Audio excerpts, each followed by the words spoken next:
జరిగించబడుతున్నటువంటి మీ యొక్క క్రియాశక్తిని బట్టి మహిమాశక్తి స్తోత్రాలు.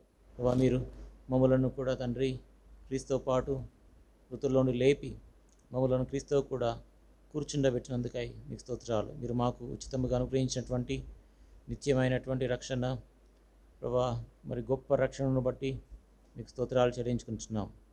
ప్రభా, మీ యొక్క వాక్యాన్ని మేము ధ్యానిస్తుంటుండగా మీ యొక్క పరలోకపు మర్మములను ఎరగడానికి మా యొక్క మనోనేత్రములను మీరే తెరవజేయవలసిందిగా మీకు మొరపెడుతుంటున్నాం. ప్రభా, మరి మమ్మల్ని మేము మీ చేతులకు అప్పగించుకుంటున్నాం. ఎక్కడైతే ఇద్దరు ముగ్గురు మీ యొక్క నామపేట కూడి ఉంటారో వారి మధ్యలో ఉంటారని చెప్పారు. ఈ యొక్క సమయంలో అదృశ్యమైన దేవుడుగా మీరు మా మధ్యలో ఉన్నందుకే స్తోత్రాలు. మీరు మాకు ఇచ్చినటువంటి చక్కటి వాతావరణం బట్టి మీకు స్తోత్రాలు. ప్రభా, మేమందరము కూడా తండ్రి మీ యొక్క వాక్యమునందు అభివృద్ధి పొంది తండ్రి ఆత్మీయంగా ప్రభా మరి ఉజ్జీవింపజేయబడడానికి సహాయం అనుగ్రహించండి. ఇంకెవరైతే రావాల్సిందో మీరే వారిని త్వరపెట్టి తోడుకొని రావాల్సిందిగా మీకు మొరపెడుతుంటున్నాం. క్రీస్తు యేసునందు ప్రభా మమ్మల్ని అందరినీ కూడా యూదులతో పాటు సమాన వారసులను ఒక శరీరమందలి సాటి అవయములను వాగ్దానంలో పాలివారలుగా మమ్మల్ని చేసినందుకే స్తోత్రాలు. ఏకపట్నస్తులుగా దేవుని యొక్క నివాస స్థలముగా మమ్మల్ని నిర్మిస్తున్నందుకై మీకు స్తుతులు చెల్లించుకుంటున్నాం. మేలుకై జ్ఞాపకం చేసుకున్నామని మీ కృపగల హస్తాలకు మమ్మల్ని అప్పగించుకుంటూ మా ప్రభును ప్రియరక్షకుడైన యేసుక్రీస్తు వారి నామపేట ప్రార్థించి స్తుతించి వేడుకొనిచున్నాం తండ్రి. ఆమేన్. ప్రత్యక్ష గుడారం అనేటువంటి అంశాన్ని మనం అధ్యయనం చేస్తూ ఉన్నాం. ఇందులో మనం బలిపీఠం యొద్ద ఉన్నాం. ఈ యొక్క బలిపీఠంలో దహన బలి గురించి మనము కొన్ని విషయాలు చూస్తూ ఉన్నాం. ఈ యొక్క దహన బలిలో మరి తల, తర్వాత క్రొవ్వు, ఆంత్రములు, దాని యొక్క కాళ్ళు బలిపీఠం పైన ఉంచబడతాయి. యాజకుడు వాటిని అర్పిస్తాడు. తర్వాత మనం ఈ యొక్క తలను గురించి అధ్యయనం చేస్తూ ఉన్నాం. బలి అంటే మొట్టమొదటిగా ప్రభువైన యేసుక్రీస్తుని గురించి అది మాట్లాడుతూ ఉంది. తర్వాత ఆ బలి అంటే మన గురించి, మనలో ఉన్న ప్రతి ఒక్కరి గురించి అది మాట్లాడుతూ ఉంది. రక్షణ పొందిన ప్రతి ఒక్కరి గురించి మాట్లాడుతూ ఉంది. ఆ యొక్క తలలో మరి నేత్రముల గురించి మనము అధ్యయనం చేస్తూ ఉంటున్నాము. దేవుని యొక్క నేత్రములు అవి నదీ తీరముల యందు గువ వంటి నేత్రముల వలె ఉన్నాయి. దేవుని నేత్రములు పాల చేత కడగబడినటువంటివి. దేవుని యొక్క నేత్రములు అవి చక్కగా తాచినటువంటి రత్నముల వలె ఉన్నాయి. దేవుని యొక్క నేత్రములు అవి అగ్ని జ్వాల వలె ఉన్నాయి. దేవుని నేత్రములు అవి మహిమగలిగినటువంటి నేత్రాలు. దేవుని యొక్క నేత్రాలు అవి దుష్టత్వము చూడలేనంత నిష్కలంకమైనటువంటివి. దేవుని యొక్క నేత్రములు అవి 7 నేత్రములు, భూమి అంతటికి పంపించబడినటువంటి దేవుని 7 ఆత్మలు. దేవుని యొక్క నేత్రములు అవి నరుల వంటి నేత్రములు కావు. తర్వాత దేవుని యొక్క నేత్రములు సమస్త సృష్టిని చూస్తూ ఉన్నాయి. ఆయన ప్రతి సృష్టమును ఆయన చూస్తూ ఉన్నాడు, స్పష్టంగా చూస్తూ ఉన్నాడు. ఆయన ప్రతి నరుని చూస్తూ ఉన్నాడు. నీతిమంతులు కావచ్చు, అనీతిమంతులు కావచ్చు, అందరినీ ప్రభు కనిపెట్టి చూస్తూ ఉన్నాడు. ఎవరైతే భక్తిహీనులుగా ఉన్నారో వారికి కీడు చేయడానికి దేవుడు వారిపైన దృష్టి పెట్టాడు. ఎవరైతే దేవుని నమ్ముకొని ఉన్నారో, నీతిపరులుగా ఉన్నారో, భక్తిపరులుగా ఉన్నారో అటువంటి వారిపైన కూడా దేవుడు దృష్టి ఉంచాడు. అయితే మేలు కొరకై దేవుడు వారిపైన దృష్టి ఉంచాడు. నరుల యొక్క త్రోవలన్నిటిపైన కూడా దేవుడు తన యొక్క దృష్టిని ఆయన నిలిపి ఉంచాడు.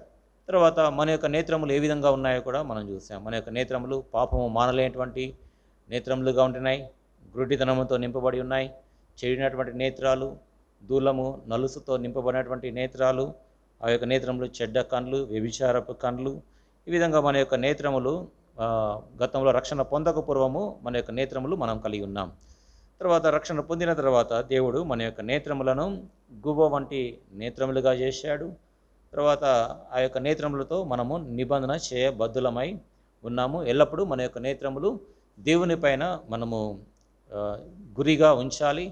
మనము సూర్యుని చూచే వరముగా ఉండాలి. అంటే సూర్యుని చూచుట కన్నులకు ఇంపైనటువంటిది. అది తర్వాత మనం సూర్యుని చూచుట ద్వారా, వెలుగును చూచుట ద్వారా మన యొక్క హృదయాన్ని అది సంతోషపరుస్తుంది. ఆ యొక్క సూర్యుడు అంటే నీతి సూర్యుడు. మలాకి గ్రంథము 4వ అధ్యాయంలో మనం చూసాము, నీతి సూర్యుడు నీపై ఉదయించును. కాబట్టి మనం ఎల్లప్పుడూ ఆ నీతిని సూర్యుని పైన మనము చూచేటువంటి వారముగా ఉండాలి. దాని తర్వాత మన ఎదుట ఏ దుష్కార్యమును కూడా మనము ఉంచుకొనకూడదు. ఈ యొక్క లోకము ఎంతో ఆకర్షితమైనటువంటి లోకము. తర్వాత మన యొక్క నేత్రములను మనము కాపాడుకునేటువంటి వారముగా ఉండాలి. ఈ యొక్క లోకములో ఉన్నటువంటిదంతా కూడా శరీరాశ, నేత్రాశ, జీవపు డంబము. అందులో నేత్రాశ రెండవదిగా నేత్రాశ ఉంది. ఆ యొక్క నేత్రాశ గురించి మనం చూసాము. దావీదు తాను నేత్రాశ కలిగి మరి తాను పాపము చేశాడు. తర్వాత ఆకాను మరి తాను షీనారు మంచి వస్త్రాన్ని, వెండిని, బంగారమును చూచి తాను ఆశించాడు. తర్వాత మనము గెహజీ గురించి చూసాం. అతడు కూడా మరి సిరియా సైన్యాధిపతి అయినటువంటి నయమాను యుద్ధ నుంచి బహుమానం పొందాలని తాను మరి దుస్తులు, వెండిని సంపాదించుకోవడానికి పరిగెత్తాడు. చివరికి కుష్ఠరోగాన్ని తెచ్చుకున్నాడు. తర్వాత మరి అవ్వ కూడా ఆమె చెడ్డ అంటే మంచి చెడ్డల తెలియచ్చు వృక్ష ఫలమును వాటిని చూచింది. అవి రమ్యమైనది గాను, తర్వాత ఆకర్షణీయమైనది గాను, మరి కంటికి ఇంపుగాను కనబడింది. ఆ విధంగా ఎంతో నష్టపోయింది. అవ్వ, ఆదాములు ఇద్దరు కూడా చివరికి ఆ ఏదైనా తోటలో నుంచి బయటికి గెంటివేయబడ్డారు. తర్వాత ఇస్కరియోతు యూదా గురించి మనం చూచాము. అతడు 30 వెండి నాణముల కొరకై తన ప్రభువునే తాను అమ్మి వేసినాడు. ఆ విధంగా ప్రభువైన యేసుక్రీస్తుని 30 వెండి నాణాలకు అమ్మివేయడానికి తాను సిద్ధపడ్డాడు. 30 వెండి నాణాలు సంపాదించుకున్నాడు. కానీ ఆ 30 వెండి నాణాలు అనుభవించలేదు. వారిని తీసుకొచ్చి చివరికి దేవాలయంలో పారవేశాడు. కాబట్టి ఇది ఎట్లాంటి ఆశ అంటే ఇది దురాశ, మోసకరమైనటువంటి దురాశ. కాబట్టి ఈ యొక్క లోకంలో మనకు ఆకర్షితంగా కనబడేటువంటి సంగతులు చాలా ఉంటాయి. ఆకర్షణీయమైనటువంటి వ్యక్తులు ఉంటారు, ఆకర్షణీయమైనటువంటి వస్తువులు కూడా ఈ యొక్క లోకంలో ఉంటాయి. కాబట్టి వాటిని బట్టి మనము మోసపోకుండా మనము జాగ్రత్త పరచుకోవాలి. కాబట్టి ఈ విధంగా బైబిల్ గ్రంథంలో చాలామంది ఆ విధంగా మరి నేత్రాశ కలిగి తమ యొక్క జీవితంలో ఎంతో నష్టాన్ని వారు పొందుకున్నారు. కాబట్టి వ్యక్తులు, తర్వాత వస్తువు, తర్వాత భోజన పదార్థాలు ఇవి ఆకర్షించేవిగా ఉంటాయి. చూడండి, దావీదు వ్యక్తి ద్వారా ఆకర్షితుడయ్యాడు. ఒక వ్యక్తి ద్వారా ఆకర్షితుడయ్యాడు. తర్వాత మన యొక్క నేత్రములు వ్యక్తులను ఆకర్షించేవిగా ఉంటాయి.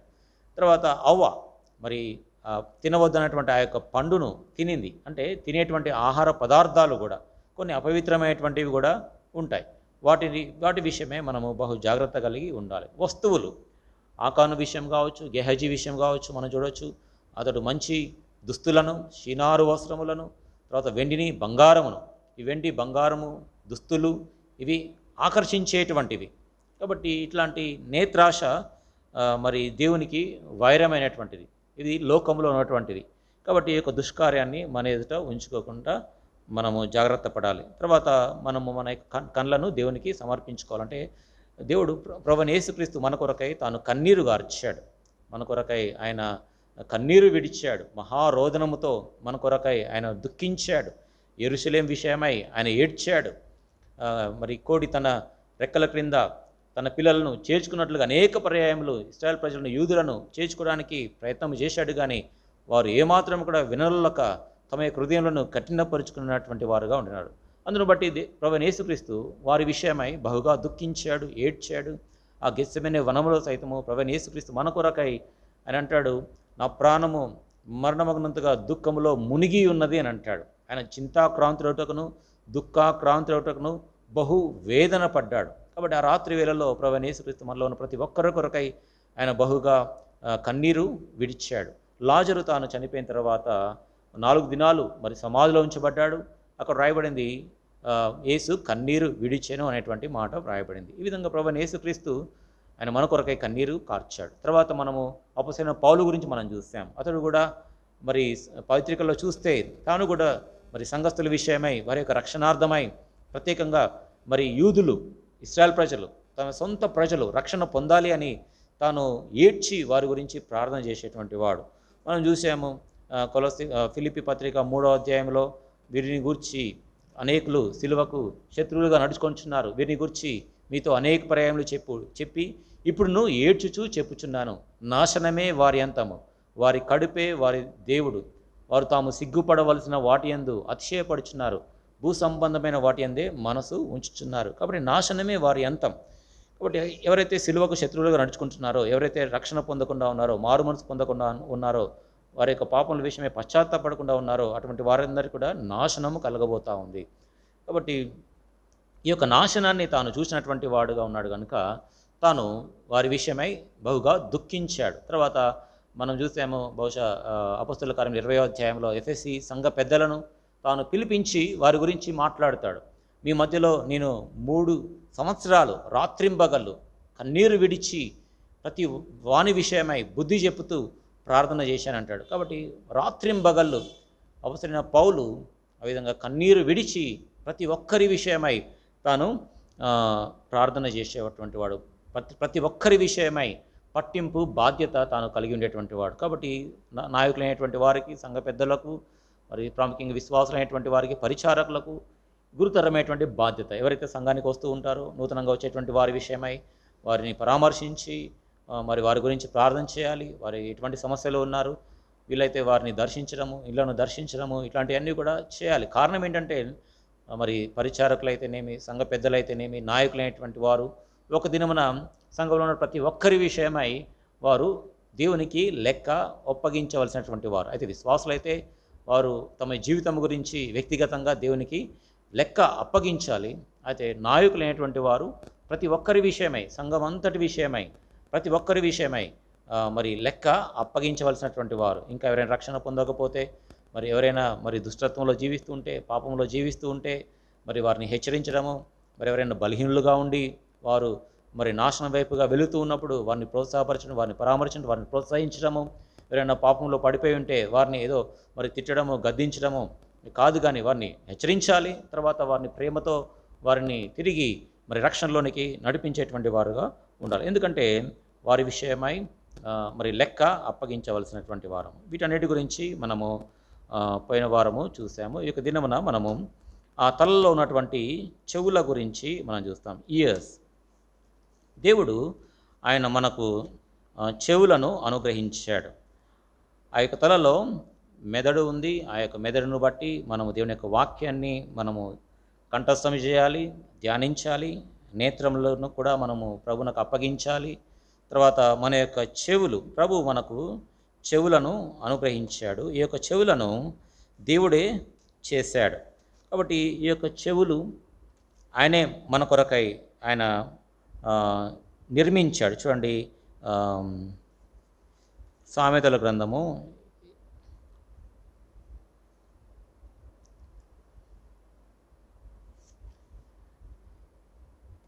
20వ అధ్యాయము 12వ వచనం. సామెతల గ్రంథం 20వ అధ్యాయము 12వ వచనము.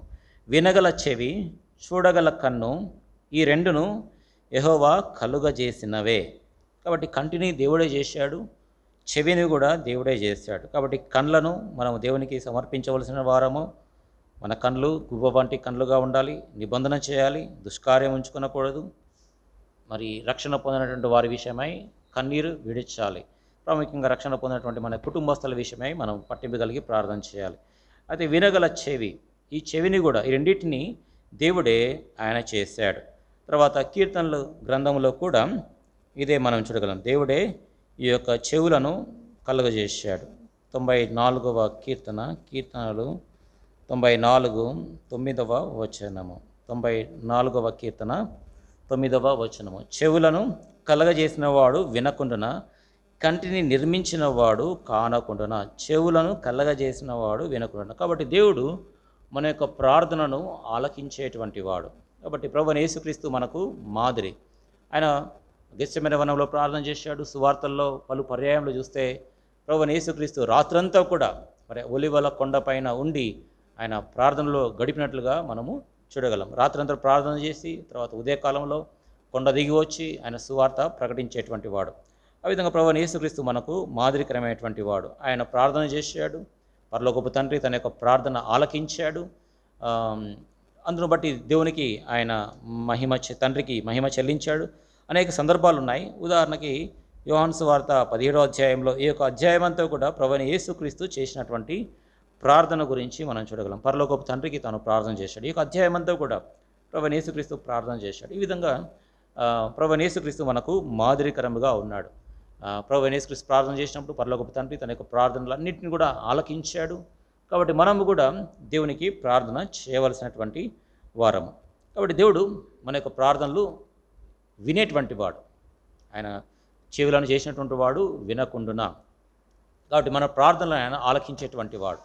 అయితే మనము ఆ, ప్రార్థన చేయక మునుపుగా, మనము దేవునికి విన్నపములు చెప్పక మునుపుగా మొట్టమొదటిగా మన యొక్క జీవితము దేవునికి అంగీకారయోగ్యముగా ఉండాలి. లేనట్లయితే దేవుడు మన యొక్క ప్రార్థనలను ఆలకించాడు. దేవుడు కేవలము నీతిమంతుల ప్రార్థనలను, పరిశుద్ధుల ప్రార్థనలను మాత్రమే ఆయన అంగీకరించేటువంటి వాడు. చూడండి, బహుశా అది పేతురు పత్రిక అనుకుంటాను. అందులో దేవుని యొక్క నేత్రములు ఎవరి వైపు ఉంటాయి చూడండి. మొదటి పేతురు పత్రిక 3వ అధ్యాయము 12వ వచనము. 1 Peter chapter 3 and verse 12. ప్రభువు కన్నులు నీతిమంతుల మీదను, ఆయన చెవులు వారి ప్రార్థనల వైపును ఉన్నవి కానీ ప్రభువు ముఖము కీడు చేయు వారికి విరోధముగా ఉన్నది. ఇక్కడ ఆయన చెవులు వారి ప్రార్థనల వైపునను ఉన్నవి. కాబట్టి ఎవరి వైపు ఉన్నాయంటే నీతిమంతుల వైపు దేవుని యొక్క చెవులు ఆయన యొగ్గి ఉంచాడు, చెవులు యొగ్గి ఉంచాడు. కాబట్టి మన యొక్క ప్రార్థనలు దేవుని యొక్క చెవుల్లో చొచ్చాలి అంటే, దేవుడు మన యొక్క ప్రార్థనలు వినాలి అంటే మొట్టమొదట మనము నీతిమంతులముగా తీర్చబడాలి, మన యొక్క జీవితము మార్చబడాలి, మన యొక్క హృదయము దేవుని దృష్టికి అంగీకారయోగ్యముగా ఉండాలి. కాబట్టి నీతిమంతుల ప్రార్థన దేవుడు ఆలకిస్తాడు. తర్వాత యాకోబు పత్రికలో కూడా మనం చూస్తే, యాకోబు పత్రిక 5వ అధ్యాయము 16వ వచనము. యాకోబు పత్రిక 5వ అధ్యాయం 16వ వచనం. మీ పాపములను ఒకనితో ఒకడు ఒప్పుకొనుడి, మీరు స్వస్థత పొందినట్లు ఒకని కొరకు ఒకడు ప్రార్థన చేయుడి. నీతిమంతుని విజ్ఞాపన మనఃపూర్వకమైనదై బహు బలము గలదై యుండును. నీతిమంతుని విజ్ఞాపన. కాబట్టి దేవుడు మన ప్రార్థన ఆయన అంగీకరించాలి అంటే మన యొక్క జీవితము నీతియుక్తముగా ఉండాలి. అయితే మన యొక్క జీవితం ఎల్లప్పుడూ కూడా ఆ యొక్క నీతిని మనము కాపాడుకుంటూ ఉండాలి, పరిశుద్ధతను మనము కొనసాగిస్తూ ఉండాలి. ఆ పరిశుద్ధత అనేటువంటిది లేకపోతే దేవుడు మన యొక్క ప్రార్థనలో ఏమాత్రము ఆలకించడు, తన యొక్క చెవులను ఆయన మూసుకుంటాడు. అయితే మన యొక్క చెవులు ఒకప్పుడు ఏ విధంగా ఉండినాయి, మనం రక్షణ పొందక పూర్వము మన యొక్క చెవులు ఏ విధంగా ఉన్నాయో కొన్ని విషయాలు మనం చూస్తాం. చూడండి, మత్తయి సువార్త 13వ అధ్యాయం. మత్తయి సువార్త 13వ అధ్యాయము 15వ వచనము. Matthew's gospel chapter 13 and verse 15. మన తెలుగులో 13 నుంచి 15 వచనాలు కలుస్తున్నాయి. ఇందు నిమిత్తము నేను ఉపమాన రీతిగా వారికి బోధించున్నాను. ఈ ప్రజలు కనులారా చూచి చెవులారా విని హృదయముతో గ్రహించి మనసు త్రిప్పుకొని నా వలన స్వస్థత పొందకుండానట్లు వారి హృదయము క్రొవ్వినది, వారి చెవులు వినుటకు మందములైనవి, వారు తమ కన్నులు మూసుకొని ఉన్నారు. గనుక మీరు వినుట మటుకు విందురు కానీ గ్రహింపనే గ్రహింపరు, చూచుట మటుకు చూతురు కానీ ఎంత మాత్రమునో తెలిసికొనరు. మనము చెవుల గురించి చూస్తూ ఉన్నాం, కళ్ళ గురించి ఇదివరకే మనం చూసాము. ఇక్కడ మన యొక్క నేత్రములు అంటే రక్షణ పొందక పూర్వము మన యొక్క చెవులు ఏ విధంగా ఉండినాయంటే అవి మందముగా ఉంటున్నాయి. వారి చెవులు వినుటకు మందములైనవి. కాబట్టి చెవులారా వింటున్నాము కానీ ఏమాత్రం కూడా గ్రహింపనటువంటి పరిస్థితి. మీరు వినుటకు విందురు కానీ గ్రహింపనే గ్రహింపరు. కాబట్టి ప్రభువైన యేసుక్రీస్తు సువార్తను ప్రకటించినప్పుడు ఆ దినాల్లో అనేక మంది సువార్త విన్నారు, మారు మనసు గురించి వారు విన్నారు, అద్భుత కార్యములు ఆశ్చర్యక్రియలు వారు చూచి ఆశ్చర్యపడ్డారు. కానీ మారు మనసు వారు పొందకుండా ఉండినారు. అంటే వారు తమ యొక్క చెవులతో సువార్త విని కూడా వారు ఏమాత్రము కూడా నమ్మకుండా ఉండినారు. ఏదో ఎంజాయ్ చేస్తూ ఉండినారు. ఏదైనా అద్భుతము ఆశ్చర్యక్రియ సూచకక్రియ జరిగితే మరి సంతోషిద్దాము, ఆనందిద్దాము అని అనుకుంటున్నారు. కానీ వారి యొక్క జీవితాలను ఏమాత్రం కూడా మార్చుకోవటం లేదు. అందుకని మత్తయి సువార్త 11వ అధ్యాయంలో 20వ వచనం మొదలుకొని 24వ వచనం వరకు ప్రభువైన యేసుక్రీస్తు ఈ బెత్సైదా, కొరజీనా, కపెర్నహూము వీటి గురించి మాట్లాడుతూ ఆ పట్టణంలో మధ్యలో దేవుడు అనేక విస్తారమైనటువంటి సూచకక్రియలు అద్భుత కార్యములు జరిగించాడు. కానీ వారు ఏమాత్రము కూడా లక్ష్య పెట్టలేదు. వారు సువార్త విన్నారు, వారు మారు మనసు గురించి విన్నారు, ఆ సువార్త విన్నారు. కానీ తమ యొక్క హృదయాలను ఏమాత్రము మార్చుకోలేదు. ఎందుకంటే వారి యొక్క హృదయాలు మందముగా ఉండినాయి. అందుకనే ప్రభువైన యేసుక్రీస్తు మరి వారి మీదికి తీర్పు వస్తుంది అని వారిని గద్దించాడు. 20వ వచనంలో, పిమ్మట ఏ పట్టణంలో ఆయన విస్తారమైన అద్భుతములు చేస్తున్నాడు, ఆ పట్టణంలో వారు మారు మనసు పొందకపోవటం వలన ఆయన వారిని ఇట్లు గద్దింపసాగెను. 22వ వచనం, విమర్శ దినమందు మీ గతి కంటే తూరు సీదోను పట్టణంలో వారి గతి ఓర్వదగినదై ఉంటున్నా నేను. ఈ విధంగా కపెర్నహూము గురించి కూడా 24వ వచనంలో ప్రభువైన యేసుక్రీస్తు వారిని మరి గద్దింపసాగాడు. ఎందుకంటే వారు సువార్త వింటున్నారు, మారు మనసు గురించి వింటున్నారు, కానీ మారు మనసు పొందకుండా వారి యొక్క చెవులను మూసుకొని ఉన్నారు. కారణం ఏంటంటే వారి యొక్క చెవులు మందముగా ఉన్నాయి. They are having dull of ears. మనం కూడా మందమైనటువంటి చెవులు కలిగి ఉన్నాం. రక్షణ పొందక పూర్వము మన యొక్క చెవులు కూడా మూసుకొని ఉన్నటువంటి వారము, మందముగా ఉన్నటువంటివి. అనేక పర్యాలు మనం కూడా సువార్త విన్నాం, రక్షణ గురించి విన్నాము, కానీ వెంటనే మనం మారు మనసు పొందకుండా ఉండినాం.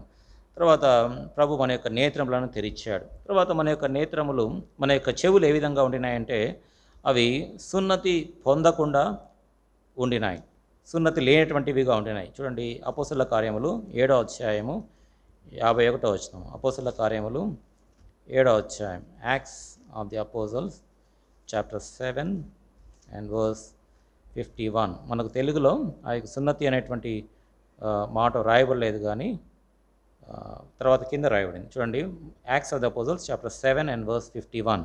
ముష్కరులారా, హృదయములను చెవులను దేవుని వాక్యమునకు లోబరచ నొల్లని వారలారా, మీ పితరుల వలె మీరును ఎల్లప్పుడూ పరిశుద్ధాత్మను ఎదిరించుచున్నారు.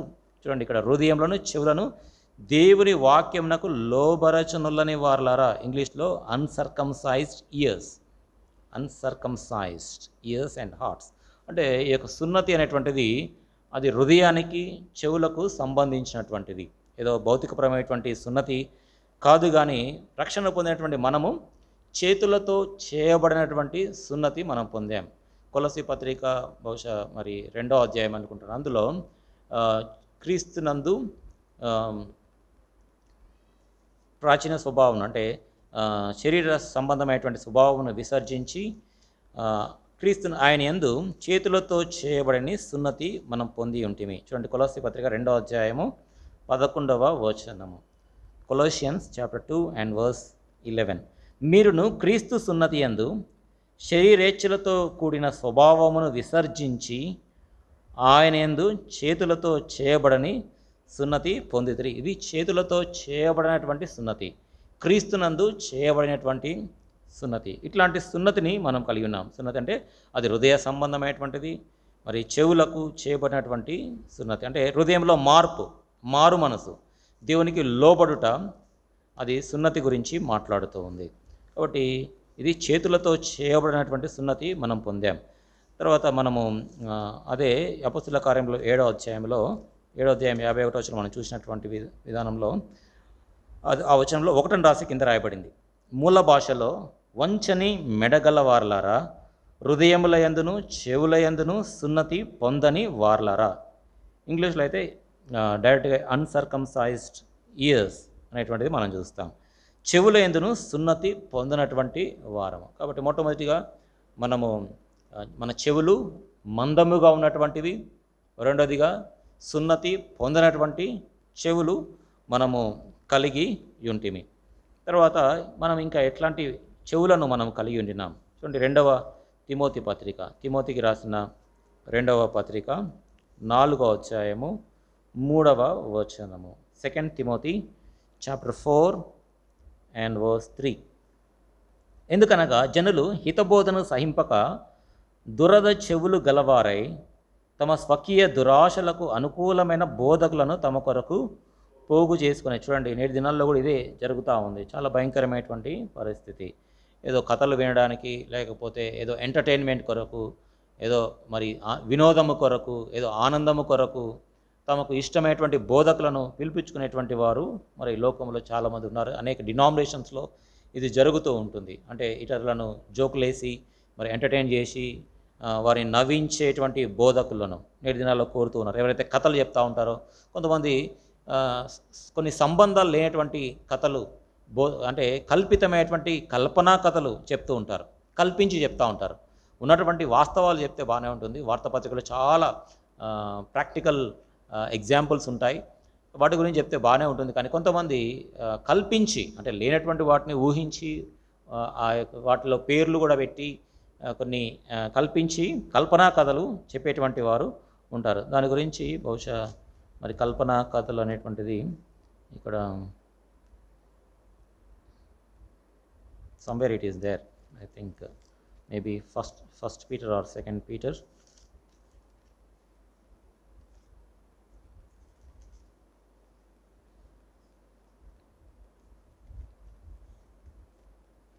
కొంతమంది కల్పనా కథలు వారు చెప్పేటువంటి వారుగా ఉంటారు.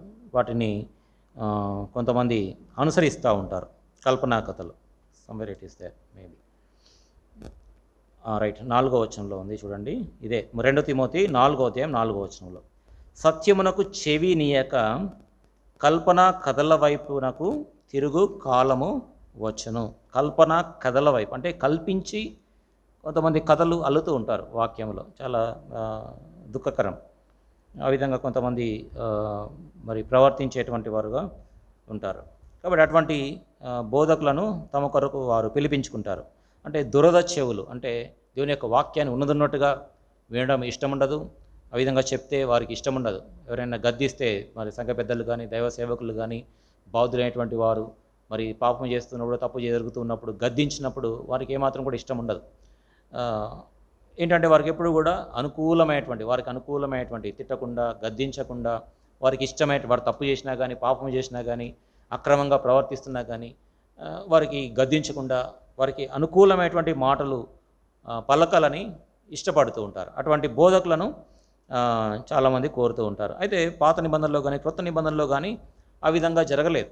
చూడండి, పాత నిబంధనలో మోషే తాను 40 దినాలు రాత్రింబగళ్ళు సీనాయి పర్వతం పైన ఉన్నప్పుడు కొండ దిగువన అహరోను, తన యొక్క పెద్దలు, తర్వాత ఇశ్రాయేలు ప్రజలు కొంతమంది మరి దూడను చేసుకొని, బంగారపు దూడను చేసుకొని వారు వర్షిప్ చేస్తూ ఉంటే, అక్కడ వారు దిగంబరులై నాట్యము చేస్తూ ఉంటే, అసహ్యమైనటువంటి కళాకారాల్లో పాల్పుచ్చుకుంటూ ఉంటే, మోషే తనకు తెలియదు, దేవుడు చూశాడు, దేవుడు చెప్తా ఉంటే మోషేకి అంటే వింటున్నాడు కానీ అర్థం కాలేదు, అప్పుడు కోపం రాలేదు.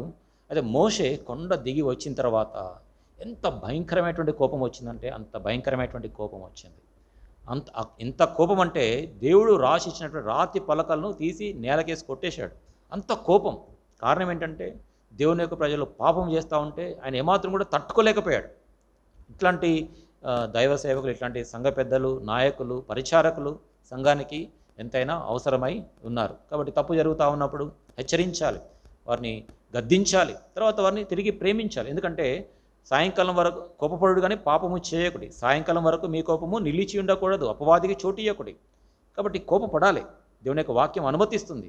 దేవుడు కూడా కోపపడతాడు. అయితే ఆయన యొక్క కోపము క్షణకాలం మాత్రమే ఉంటుందంట. ఆయన కోపము నిమిషం మాత్రమే ఉంటుంది. అయితే సంఘ పెద్దలైనా కానీ ఎవరైనా కానీ ఇట్లాంటి పాపము కానీ దుష్టత్వము కానీ చూచినప్పుడు గద్దించాలి, అట్లాంటి సాహసం చేయాలి, అట్లాంటి ధైర్యం ఉండాలి. ఏమనుకుంటారో, మరలా వస్తారో లేదో అని కొంతమంది అభ్యంతర పడుతూ ఉంటారు. అయితే బైబిల్ గ్రంథం ఉన్నటువంటి దైవజనులు ఆ విధంగా లేరు. వారు ఆ విధంగా అనేక మంది ప్రవక్తలు కూడా వారు ఎంతో ధైర్యముగా తెలియజేశారు. చూడండి, నాతాను ప్రవక్తను కూడా మనం చూస్తే, దావీదు తప్పు చేసినప్పుడు, పాపం చేసినప్పుడు అప్పటి వరకు 9 నెలల వరకు, బిడ్డ పుట్టేంత వరకు కూడా ఎవరు వచ్చి సాహసం చేయలేకపోయారు. నాకు చాలా ఆశ్చర్యం అనిపించింది. ఆ వాక్యం చదువుతా, 2వ సమూయేలు గ్రంథం చదువుతూ ఉంటే నాకు ఆశ్చర్యం అనిపిస్తుంది. అరే, దావీదుకి ఎవరు చెప్పలేదా? అంతమంది ప్రవక్తలు ఉన్నారే, ఎవరు కూడా చెప్పలేదే? ఇన్ని నెలలు అయిపోయింది, కుమారుడు కూడా పుట్టాడు, దావీదు నువ్వు చేసింది పాపం అని ఎవరు కూడా చెప్పలే. నాతాను కూడా తను ప్రవక్తే, అయితే దేవుడు చెప్పేంత వరకు, దేవుడు అతన్ని పంపించేంత వరకు అతను మౌనంగా ఉండినాడు. తర్వాత దేవుడు పంపించిన తర్వాత నాతాను, ఎందుకంటే అతడు రాజు, ఎవరైనా కానీ సాహసించి మాట్లాడితే చంపేస్తాడు, అతనికి సర్వ హక్కులు ఉన్నాయి, సర్వ అధికారం ఉంది, కాబట్టి ఏమైనా చేయవచ్చు. కాబట్టి రాజు కాబట్టి ఎవరు కూడా సాహసించలేకపోయారు. దేవుడు పంపించిన తర్వాత నాతాను వెళ్ళి ఆ మనుషుడు నీవే అనేంత ధైర్యముగా తాను చెప్పగలిగాడు. కాబట్టి ఈ విధంగా మరి పలు సందర్భాలు, పలు దృష్టాంతాలు బైబిల్ గ్రంథంలో మనం చూడగలం. తర్వాత అపొస్తలుడైన పౌలు కూడా ఒక సందర్భంలో అపొస్తలుడైన పేతురునే తాను మరి ఎదిరించినట్లుగా, అంటే సరి చేసినట్లుగా మనం చూడగలం. ఉదాహరణకి గలతీ పత్రికలో 2వ అధ్యాయం గలతీ పత్రిక 2వ అధ్యాయం 11వ వచనం నుండి 15వ వచనం వరకు మనం చూడగలం. అక్కడ యాకోబు అక్కడ అపొస్తలుడైన పేతురుని పౌలు తాను మరి హెచ్చరించినట్లుగా, గద్దించినట్లుగా మనం చూస్తాం. ఎందుకంటే అతడు మరి సున్నతి పొందినటువంటి వారితో తాను ఉండినాడు. ఆ సమయంలో వారితో భోజనం చేస్తూ ఉన్నాడు. సున్నతి పొందని వారు వచ్చినప్పుడు మరి సున్నతి పొందని వారి విషయమై భయపడి వెంటనే తాను పక్కకి వెళ్ళిపోయాడు. అప్పుడు పౌలు చూచి వెంటనే తన యొక్క తప్పిదము విషయమై తాను మాట్లాడతాడు. ఏమని మాట్లాడతాడు చూడండి, 13వ వచనము, గలతీ పత్రిక 2వ అధ్యాయము 13వ వచనము. తక్కిన యూదులను అతనితో కలిసి మాయా వేషం వేసుకునిరి గనుక బర్నబా కూడా వారి వేషధారణము చేత మోసపోయారు.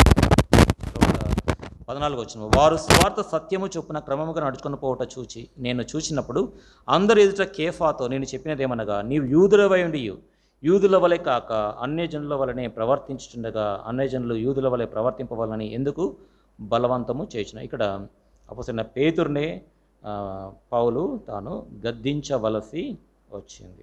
కాబట్టి మనము ఒకప్పుడు రక్షణ పొందక పూర్వము దురద చెవులు మనము కలిగి ఉండినాం. కాబట్టి మన యొక్క చెవులు మందముగా ఉండినాయి. సున్నతి లేనటువంటి చెవులు మనం కలిగి ఉండినాం. తర్వాత దురద చెవులు మనము కలిగి ఉండినాం. అంతేకాకుండా మనము దోషపు మాటలు అంటే పాపపు మాటలు వినడానికి ఇష్టపడినటువంటి వారం. చూడండి, సామెతల గ్రంథం 17వ అధ్యాయం, సామెతల గ్రంథం 17వ అధ్యాయము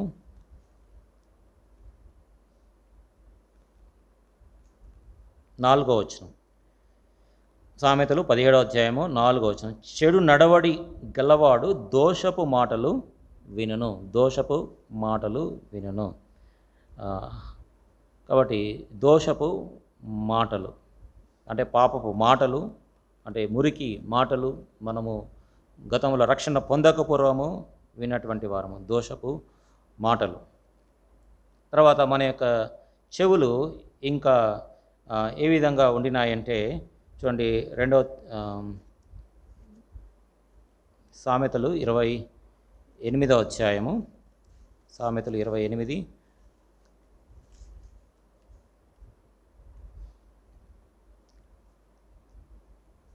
9వ వచనం. సామెతలు 28 9వ వచనం, ధర్మశాస్త్రం వినబడకుండా చెవిని తొలగించుకుని వాని ప్రార్థన ఏమో. అంటే దేవుని యొక్క వాక్యాన్ని వినకుండా మనము మన చెవులను తొలగించుకున్నటువంటి వారం రక్షణ పొందక పూర్వము. వాక్యము వినబడకుండా చెవిని అంటే దేవుని యొక్క స్వరాన్ని వినకుండా మనము మన యొక్క నేత్రములను తొలగించుకున్నాం. అంతేకాదు దేవుని యొక్క స్వరాన్ని మనము వినకుండా ఉండినాం. చూడండి, ఇర్మియా గ్రంథం 7వ అధ్యాయము 24వ వచనం.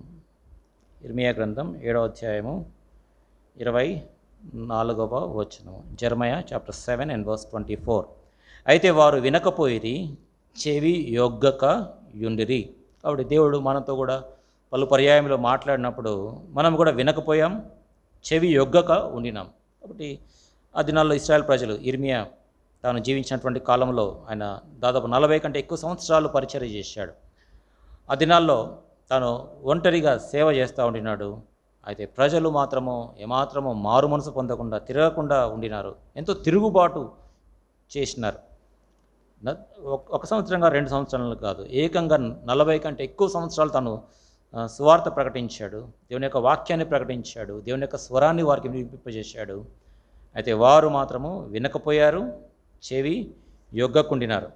అంతేకాకుండా ఇదే అధ్యాయము 26వ వచనం, ఇర్మియా గ్రంథం 7వ అధ్యాయము 26వ వచనం, వారు నా మాట వినకయున్నారు, చెవి యొగ్గకయున్నారు, తమ మెడను వంచక మనసును కఠినపరుచుకొనుచున్నారు, వారు తమ పితరుల కంటే మరీ దుష్టులైరి. కాబట్టి మనము కూడా ఒకప్పుడు దేవుని యొక్క వాక్యాన్ని వినకుండా, దేవుని యొక్క స్వరాన్ని మనము చెవి యొగ్గకుండా వినకుండా మనము ఉండినాం. తర్వాత ఇదే ఇర్మియా గ్రంథం 11వ అధ్యాయము 8వ వచనము. ఇర్మియా గ్రంథం 11వ అధ్యాయము 8వ వచనము, అయినను వారు తమ దుష్ట హృదయములో పుట్టు మూర్ఖత చొప్పున నడుచుచు వినకపోయిరి, చెవి యొగ్గిన వారు కాకపోయిరి, వారు అనుసరింపవలని నేను వారికి ఆజ్ఞాపించిన ఈ నిబంధన మాటలను అనుసరించి నడవలేదు గనుక నేను ఆ నిబంధనలోని వాటినన్నింటినీ వారి మీదకి రప్పించున్నాను. కాబట్టి దేవుడు అనేక మంది ప్రవక్తలను పంపించాడు. ఏమాత్రం వారు వినకుండా ఉండినారు. కాబట్టి దేవుడు ఏమైతే వారితో నిబంధన చేశాడో ద్వితీయోపదేశ కాండము 28వ అధ్యాయంలో మరి అక్కడ దీవెనలు, ఆశీర్వాదాలు, శాపము అవన్నీ కూడా రాయబడ్డాయి. ఎవరైతే దేవుని యొక్క వాక్యాన్ని వింటారో వారికి ఆశీర్వాదాలు, ఎవరైతే దేవుని యొక్క వాక్యానికి అవిధేయత చూపిస్తారో వారి మీదకి శాపములు రప్పిస్తానని దేవుడు ముందుగానే తెలియజేశాడు. కాబట్టి ఆ యొక్క నిబంధన ప్రకారముగా వారికి రప్పిస్తాను అని దేవుడు ఈ యొక్క వచనంలో తెలియజేస్తూ ఉన్నాడు. చూడండి, ద్వితీయోపదేశ కాండము 28వ అధ్యాయం, జిటరానమీ చాప్టర్ 28. చూడండి, ద్వితీయోపదేశ కాండం 28వ అధ్యాయము మొదటి 14 వచనాల్లో దేవుడు ఇశ్రాయేల్ ప్రజలకు వారికి చెప్పినటువంటి దీవెనలు, ఎట్లాంటి దీవెనలు ఇచ్చాడో ఈ మొదటి 14 వచనాల్లో మనం చూడగలం. ద్వితీయోపదేశ కాండము 28వ అధ్యాయము మొదటి 14 వచనాల్లో. అదే చూడండి, మొదటి వచనంలో, నీవు నీ దేవుడైన యెహోవా మాట శ్రద్ధగా విని. తర్వాత రెండవ వచనంలో, నీవు నీ దేవుడైన యెహోవా మాట వినిన ఎడల ఈ దీవెనలన్నీ నీ మీదికి వచ్చి నీకు ప్రాప్తించును. కాబట్టి దేవుని యొక్క మాట వింటే, ఆజ్ఞలను వింటే, ఆలకిస్తే, చెవి యొగ్గితే, లోబడితే, విధేయత చూపిస్తే ఈ దీవెనలన్నీ ప్రాప్తిస్తాయి అని దేవుడు ఇశ్రాయేల్ ప్రజలకు వారు అరణ్యంలో ఉండగానే ఇవన్నీ కూడా తెలియజేశాడు. తర్వాత వినకపోతే కూడా శాపాల గురించి చూస్తే ఇదే ద్వితీయోపదేశ కాండం 28వ అధ్యాయము 15వ వచనం మొదలుకొని చివరి వచనం వరకు, దాదాపు 15వ వచనము నుండి చివరి వచనం వరకు, అంటే దీవెనల పట్టి కంటే ఈ శాపముల యొక్క పట్టి చాలా భయంకరమైనటువంటిది. ఆ పట్టి చాలా పెద్దగా ఉంది, వచనాలు కూడా చాలా పెద్దగా ఉన్నాయి. 15వ వచనం మొదలుకొని దాదాపు చివరి వచనం వరకు అంటే 68వ వచనం వరకు శాపములు, వారికి మీదికి రాబోయేటువంటి కీడు గురించి దేవుడు వారికి తెలియజేశాడు. చూడండి, ద్వితీయోపదేశ కాండం 28వ అధ్యాయము 15వ వచనము. ద్వితీయోపదేశ కాండం 28, 15వ వచనం. నేను నేడు నీకు ఆజ్ఞాపించు ఆయన సమస్తమైన ఆజ్ఞలను, కట్టడలను నీవు అనుసరించి నడుచుకొనవలనని నీ దేవుడైన యెహోవా సెలవిచ్చిన మాట వినని ఎడల ఈ శాపములన్నీ నీకు సంభవించును. చూడండి, శాపాలు సంభవిస్తాయి. ఎందుకు సంభవిస్తాయంటే నీ దేవుడైన యెహోవా సెలవిచ్చిన మాట వినని ఎడల. కాబట్టి ఒకప్పుడు రక్షణ పొందక పూర్వము మనం దేవుని యొక్క వాక్యాన్ని, దేవుని మాటను, స్వరాన్ని వినకుండా ఉండినాం, చెవి యొగ్గకుండా ఉండినాం. కాబట్టి ఇట్లాంటి శాపములో మనము ఉండినాం. కాబట్టి దేవుడు చేసినటువంటి నిబంధన ఈ యొక్క ద్వితీయోపదేశ కాండం 28వ అధ్యాయం ప్రకారం. అందుకనే ఇర్మియా గ్రంథము 11వ అధ్యాయంలో మనం చూసినట్టుగా, ఇర్మియా గ్రంథం 11వ అధ్యాయము 8వ వచనంలో, అయినను వారు తమ దుష్ట హృదయములో పుట్టు మూర్ఖత చొప్పున నడుచుచు వినకపోయిరి, చెవి యొగ్గిన వారు కాకపోయిరి, వారు అనుసరింపవలని నేను వారికి ఆజ్ఞాపించిన ఈ నిబంధన మాటలన్నిటిని అనుసరించి నడవలేదు గనుక నేను ఆ నిబంధనలోని వాటిని వారి మీదకి రప్పించుచున్నాను. అంటే శాపమంతటిని వారి మీదకి రప్పిస్తున్నాను అని చెప్పాడు. కారణం ఏంటి? ఎందుకు రప్పిస్తున్నాడు? కారణం ఏంటంటే దేవుని యొక్క మాట వినట్లేదు. వినని కారణము చేత దేవునికి వారి ఇశ్రాయేలు ప్రజలకు ధర్మశాస్త్రం తెలుసు, అయినను వారు మూర్ఖించి దేవుని యొక్క మాట వినకుండా ఉండినారు. కాబట్టి దేవుడు వారి మీదకి శాపమును, కీడు కలగజేశాడు. కాబట్టి ఒకప్పుడు మనము కూడా ఈ విధంగా మరి దేవుని యొక్క మాట వినకుండా మనము ఉన్నటువంటి వారం. అందుకని దేవుడు వారి విషయమై సాక్ష్యం ఇచ్చాడు. యెషయా గ్రంథం 6వ అధ్యాయము 10వ వచనం. అక్కడ యెషయా ప్రవక్త దేవుని యొక్క దర్శనాన్ని పొందుకున్నప్పుడు దేవుడు ఇశ్రాయేల్ ప్రజల విషయమై ఏమని సాక్ష్యం ఇస్తూ ఉన్నాడు? చూడండి, యెషయా గ్రంథం 6వ అధ్యాయము 10వ వచనము. యెషయా గ్రంథం 6వ అధ్యాయం 10వ వచనము. వారు కన్నులతో చూచి, చెవులతో విని, హృదయముతో గ్రహించి, మనసు మార్చుకొని స్వస్థత పొందకపోవునట్లు ఈ జనుల హృదయము క్రొవ్వజేసి, వారి చెవులు మందపరచి, వారి కన్నులు మూయించుమని చెప్పాను. కారణం ఏంటంటే దేవుడు అనేక మంది ప్రవక్తలను పంపించినప్పటికీ వారు వినలేదు. వారు మారు మనసు పొందలేదు, విధేయత చూపించలేదు. కాబట్టి దేవుడు వారి యొక్క చెవులను మరి మందపరిచాడు. దేవుడు వారి యొక్క కన్నులను మూయించి వేశాడు. తర్వాత 9వ వచనం, ఆయన నీవు పోయి ఈ జనులతో ఇట్లనము, మీరు నిత్యము వినుచుందురు కానీ గ్రహింపకుందురు, నిత్యము చూచుందురు కానీ తెలుసుకొనకుందురు. కాబట్టి మనం కూడా అనేక పర్యాయములు దేవుని యొక్క సువార్తను విన్నాం, విని ఏమాత్రం కూడా రక్షణ పొందకుండా ఉండినటువంటి వారం. కాబట్టి ఎంతో నష్టాన్ని మనం పొందినటువంటి వారం. కాబట్టి దేవుని యొక్క వాక్యాన్ని మనం ఎప్పుడైతే విన్నామో అప్పుడు మనలో గొప్ప మార్పు దేవుడు కలుగజేశాడు. కాబట్టి వినుట వలన విశ్వాసము కలుగును. మనకందరికీ చాలా పరిచయం. వినుట వలన విశ్వాసము కలుగును. వినుట క్రీస్తుని గురించిన మాట వలన కలుగుతుంది. రోమపత్రిక 8వ అధ్యాయం, రోమీలకు క్షమించండి, హెబ్రీ పత్రిక నో రోమపత్రిక 10వ అధ్యాయం, రోమన్స్ చాప్టర్ 10 and verse 17. రోమపత్రిక 10వ అధ్యాయం 17వ వచనం, కాగా వినుట వలన విశ్వాసము కలుగును, వినుట క్రీస్తుని గురించిన మాట వలన కలుగును. కాబట్టి వినుట వలన విశ్వాసము కలుగుతుంది. అయితే వినే వాళ్ళందరూ కూడా మరి విశ్వాసం పొందటం లేదు. ఎవరైతే తమ యొక్క హృదయాలను మార్చుకుంటున్నారో వారి యొక్క చెవుల్లో చొచ్చాలి, తర్వాత విధేయత చూపించాలి. విధేయత చూపించినటువంటి వారే ఎవరైతే దేవుని యొక్క వాక్యాన్ని విని విశ్వసిస్తారో వారికి దేవుడు వారికి రక్షణ కలుగజేస్తాడు. మనం కూడా వినుట ద్వారానే రక్షణ పొందాం. చూడండి, ఎఫెసీ పత్రిక 1వ అధ్యాయం, ఎఫెసీలకు 1వ అధ్యాయంలో మీరును రక్షణ సువార్తను విని అనేటువంటి మాట చూస్తాం. ఎఫెసీ పత్రిక 1వ అధ్యాయము 13వ వచనము, మీరును సత్యవాక్యమును అనగా మీ రక్షణ సువార్తను విని క్రీస్తునందు విశ్వాసముంచి. కాబట్టి మనం కూడా రక్షణ సువార్తను సత్యవాక్యాన్ని విన్నాం, క్రీస్తునందు విశ్వాసముంచాం, వాగ్దానం చేయబడిన ఆత్మచేత ముద్రింపబడ్డాం. కాబట్టి ఎవరైతే వింటారో వారికి విశ్వాసము కలుగుతుంది. ఎవరైతే మారు మనసు పొందుతారో, పశ్చాత్తాపడతారో వారికి మారు మనసు అంటే క్షమాపణ అనేటువంటిది కలుగుతుంది. ఈ విధంగా ఎవరైతే వింటారో వారికి విశ్వాసం కలుగుతుంది. చూడండి, యోబు కూడా ఆ దినాల్లో మరి బైబిల్ గ్రంథం లేదు, స్వార్థ ప్రకటించేటువంటి వారు లేరు, మరి ఎవరు దేవుని గురించి చెప్పారో మనకు తెలియదు, కానీ యోబు కూడా సాక్ష్యం ఇస్తాడు. చూడండి, యోబు గ్రంథం 42వ అధ్యాయము 5వ వచనము, యోబు గ్రంథం 42వ అధ్యాయము 5వ వచనము, వినికిడి చేత నిన్ను గూర్చిన వార్త నేను వింటిని. వినికిడి చేత ఎవరు చెప్పారో మనకు తెలియదు. ఒక్కసారి సువార్త దేవుని గురించి విన్నాడు, వినికిడి చేత నిన్ను గూర్చిన వార్త నేను వింటిని. సువార్త, రక్షణ వార్త, దేవుని యొక్క సమాధాన వార్తను తాను విన్నాడు. ఆ దినాల్లోనే తాను మారు మనసు పొందాడు. కాబట్టి మనము కూడా దేవుని యొక్క వాక్యాన్ని, సత్యవాక్యాన్ని, రక్షణ సువార్తను విన్నటువంటి కారణం చేత మనము మారు మనసు పొందాం. కాబట్టి దేవుని యొక్క వాక్యాన్ని మనం విన్నప్పుడు, సువార్తను విన్నప్పుడు దేవుడు మన యొక్క హృదయాల్లో కార్యం చేశాడు. అంటే మన యొక్క చెవులను కూడా ఆయన తెరువ చేశాడు, అంటే స్వస్థపరిచాడు. చూడండి, మార్కు సువార్త 7వ అధ్యాయంలో ఒక వ్యక్తిని ప్రభువైన యేసుక్రీస్తు స్వస్థపరిచాడు. మార్కు సువార్త 7వ అధ్యాయము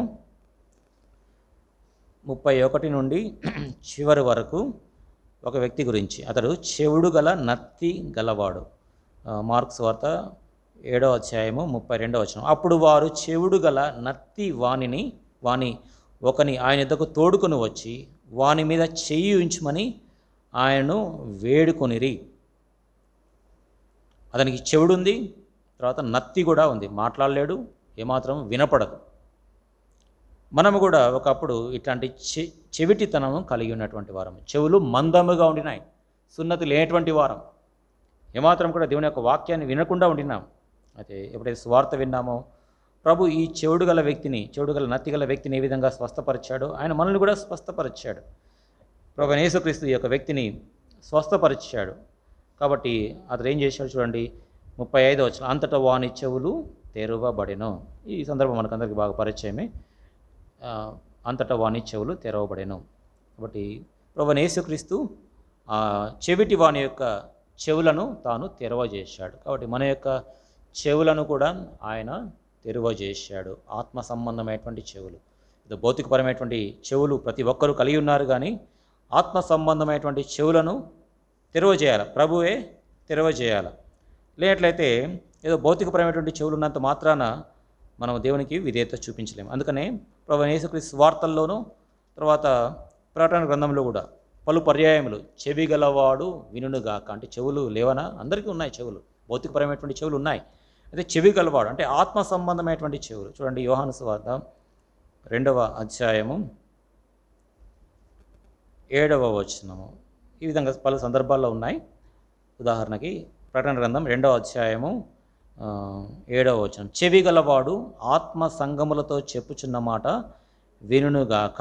కాబట్టి చెవి గలవాడు, ఈ విధంగా పలు వచనాలు దీని గురించి మనం చూడగలం. చెవి గలవాడు ఆత్మ చెప్పు మాట వినుగాక. తర్వాత 3వ అధ్యాయము 6వ వచనంలో కూడా సంఘములతో ఆత్మ చెప్పుచున్న మాట చెవి గలవాడు వినుగాక. ఇదే అధ్యాయం 13వ వచనంలో కూడా సంఘములతో ఆత్మ చెప్పుచున్న మాట చెవి గలవాడు వినుగాక. తర్వాత ఇదే అధ్యాయం 22వ వచనంలో కూడా సంఘములతో ఆత్మ చెప్పుచున్న మాట చెవి గలవాడు వినుగాక. కాబట్టి ప్రభు మన యొక్క చెవులను ఆయన తెరవజేశాడు. కాబట్టి దేవుడు మన యొక్క ప్రార్థనలు ఆలకించాలి అంటే మొట్టమొదట మనము మారు మనసు పొందాలి, రక్షణ పొందాలి. అప్పుడే దేవుడు మన యొక్క ప్రార్థనలను ఆయన ఆలకిస్తాడు. తర్వాత దేవుడు మన యొక్క చెవులను ధన్యకరమైనటువంటి చెవులుగా చేశాడు.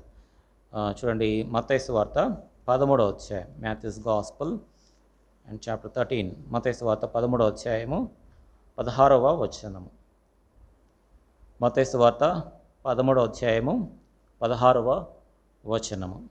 అయితే మీ కన్నులు చూచున్నవి గనుక అవి ధన్యములైనవి, మీ చెవులు వినుచున్నవి గనుక అవి ధన్యములైనవి.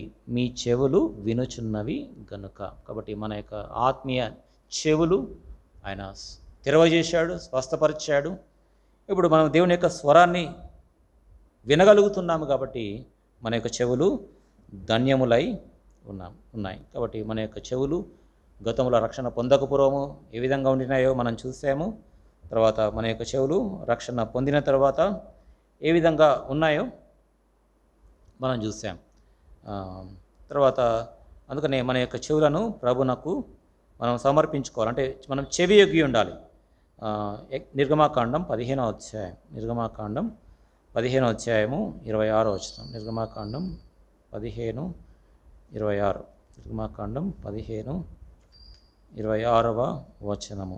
మీ దేవుడైన యెహోవా వాక్కును శ్రద్ధగా విని ఆయన దృష్టికి న్యాయమైనది చేసి ఆయన ఆజ్ఞలకు విధేయులై ఆయన కట్టలన్నింటినీ అనుసరించి నడిచిన ఎడల నేను ఐగుప్తులకు కలుగజేసిన రోగంలో ఏ విధియు మీకు రానియను, నిన్ను స్వస్థపరచు యెహోవాను నేనే అను. కాబట్టి ఇక్కడ చూడండి, మొదటి భాగంలో మీ దేవుడైన యెహోవా వాక్కును శ్రద్ధగా విని. కాబట్టి వినాలి, దేవుని యొక్క స్వరాన్ని మనం వినాలి, దేవుని యొక్క వాక్యాన్ని వినాలి, దేవుని యొక్క చిత్తాన్ని మనం తెలుసుకోవాలి. విని ఆయన దృష్టికి న్యాయమైనది చేస్తే దేవుడు మనల్ని స్వస్థపరుస్తాడు, రోగం రాకుండా ఆయన మనల్ని కాపాడుతాడు. కాబట్టి మనము మన యొక్క చెవులతో దేవుని యొక్క వాక్యాన్ని మనము శ్రద్ధగా వినేటువంటి వారముగా ఉండాలి. తర్వాత యెషయా గ్రంథం 28వ అధ్యాయం, యెషయా గ్రంథం 28:23వ వచనము. యెషయా గ్రంథం 28వ అధ్యాయము 23వ వచనము. చెవి యొగ్గి నా మాట వినుడి, ఆలకించి నేను పలుకున్నది వినుడి. కాబట్టి మనము చెవి యొగ్గి దేవుని యొక్క మాట వినాలి, ఆలకించాలి. మనం ఏదో వినడం మాత్రమే కాకుండా మరి వాక్య ప్రకారంగా మనము నడుచుకోవాలి. తర్వాత యెషయా గ్రంథము 51వ అధ్యాయము 4వ వచనంలో కూడా ఇదే మాట మనం చూస్తాం. యెషయా గ్రంథం 51:4వ వచనము. నా ప్రజలారా నా మాట ఆలకించుడి, నా జనులారా నాకు చెవి యొగ్గి వినుడి. కాబట్టి దేవుని యొక్క వాక్యాన్ని, దేవుని స్వరాన్ని మనము వినేటువంటి వారముగా ఉండాలి. ఎందుకంటే దేవుడు మన ప్రార్థనలు వినాలి అంటే, ఆయన మన ప్రార్థనలు చెవి యొగ్గాలి అంటే మొట్టమొదట మనము ఆయన యొక్క మాట వినాలి, ఆయనకు లోబడాలి.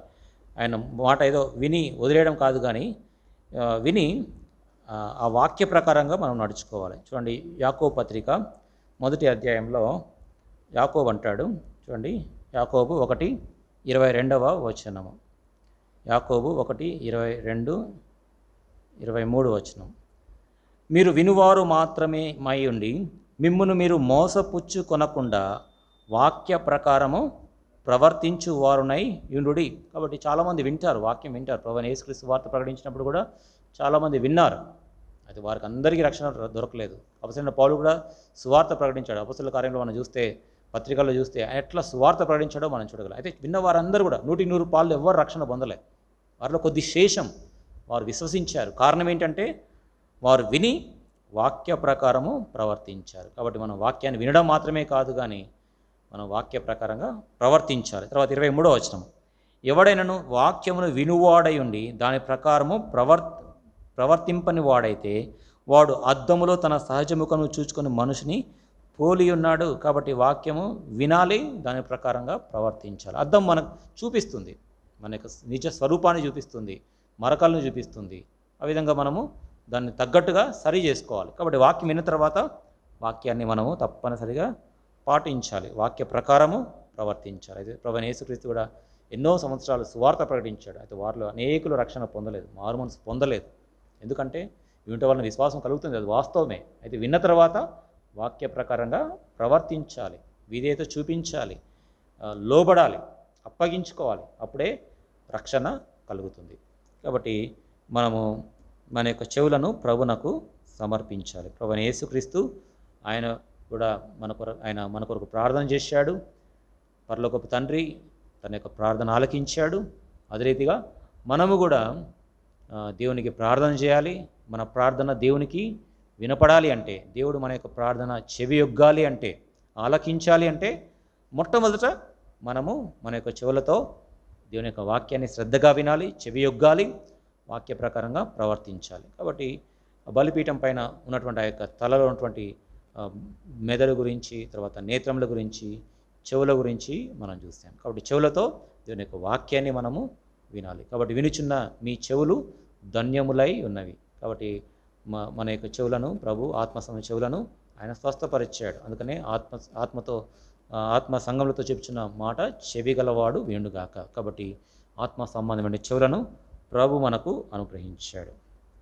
లేవియాకాండం 1వ అధ్యాయం 8వ వచనం చదువుకొని ప్రార్థన చేసుకున్నాం. Leviticus chapter 1 and verse 8. లేవియాకాండం 1వ అధ్యాయము 8వ వచనం అందరం కలిసి.